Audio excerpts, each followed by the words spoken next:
Hey guys, welcome to another episode of Claymore School, and I'm going to show you this latest war, which was really successful for us. We even got a Town Hall 10 3-star, and those are very rare for us, because we are fair play, and it's just, it's less successful to go for this 3-star and fail, so generally we just go for the 2 stars. Dragon plus Wiz. Let's see, there you go. Okay, so let's take a look. We faced the Huskers this war, and I'll show you my attack first because obviously I'm the best, right guys? So this is, I think this base is called the Turtle. It is a terrible war base. I don't recommend it at all. There's so many ways to beat it these days, and I just chose to hollow out the core with some Valks, but my Valks end up going around because I'm a noob. But it all works out in the end. It is just such a bad base. So I kind of create a funnel using giants on the edges, and then I fat finger my Barb King, and his ability. I didn't want to drop either, and but whatever. And then the Valks go in. I think I dropped them a little too late or something. Because even with that jump spell, they still end up going around the base. So yeah, that's bad. But the reason I used Valks is because the ranged troops, like the wizards, just get stuck on the edges, like my queen does, and my queen ends up going around. But I have like 3 golems still in the core, and my king. And even though I fat fingered his ability with the heal spell that I'm about to drop, he'll be fine. And I think a Valk goes in there too. So I just start sprinkling the loons around, being patient. At this point in the raid, if I had just kind of spammed them in, probably wouldn't have been a 3-star. I had to let these guys in the core take out the air defense, which I knew they would because there's really no firepower in the core. So it's just a matter of time. And while that's happening, these Valks and Queen are skirting the base, and I dropped a couple loons up here.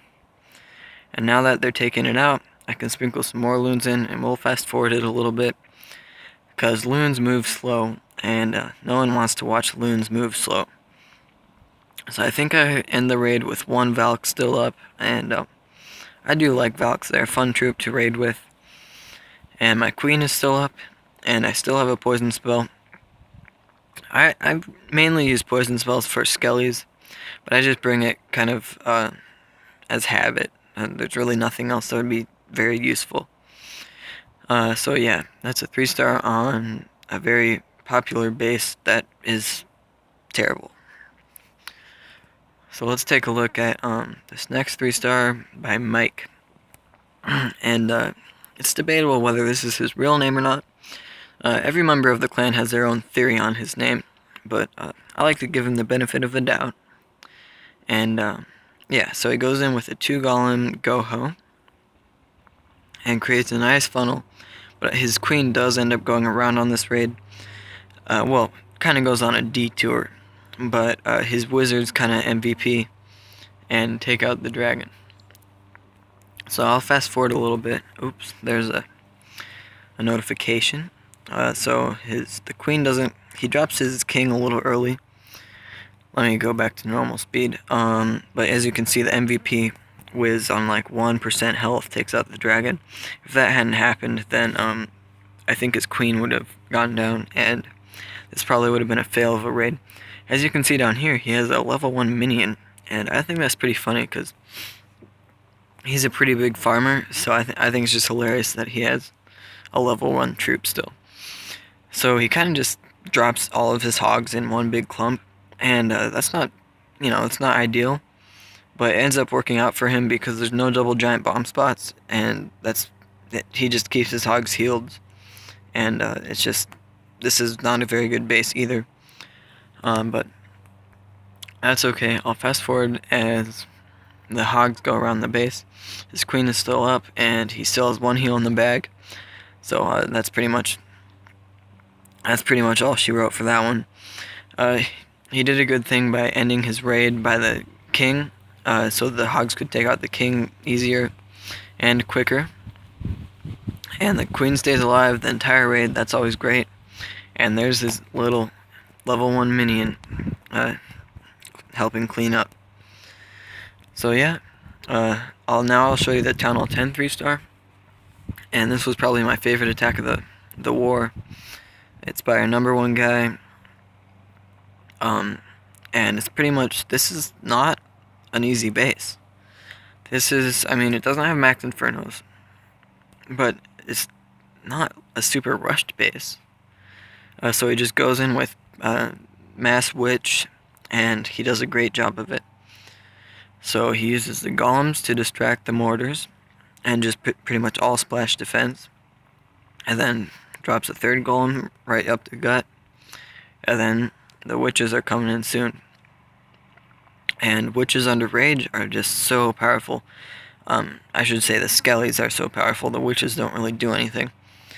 But yeah, they just tear apart the base, and it's great. It's fun to watch. So yeah, drops that rage spell, and the skellies just go ham. Drops the king and queen, and he still hasn't used either of his rage freeze spells. And when I was watching this attack live, I was worried that he used his freeze spells too late, but it ended up helping him because his troops were further into the base. So by the time he freezes this 2nd Inferno, when it wakes up, it's pretty much dead. So I'll fast forward a little bit as they kind of get through the core, and there it wakes up, and pretty soon it'll be taken down, just like that. So I'll go back to 1 times, and he still has this queen's ability, and that is very important, that he still has that, because he still has a couple of witches tanking for the queen, and that giant bomb trigger was really important also. This jump spell placement was not perfect, but it's okay. I think he wanted his troops to kind of go over here to help out his witch, but they ended up just kind of getting stuck on this gold storage. So I'll fast forward a little bit because it's kind of moving pretty slow. But as you can see, the queen's ability has not been used yet. And a lot of these raids would be less close if people just brought like 1 back-end loon, or 2 back-end loons, or a couple back-end wizards. But that's okay. As you can see, he pops his ability, and I'll put this on. Dang it, I missed it. I was going to slow it down for the final cannon kill, but that's okay. You guys get the idea. So this is a great attack, and it's a good one to end the video on. So this next war, this next war, definitely one that we can take. It's a pretty even match. It's even in our favor again. So that's 2 good matchups for us in a row. And yeah, it should be fun. I'll try to get 2 3-star attacks for you guys. My second attack in this war was less than spectacular. But thanks for watching. Hope you liked it, and tune in next time for another episode of Clan Wars School.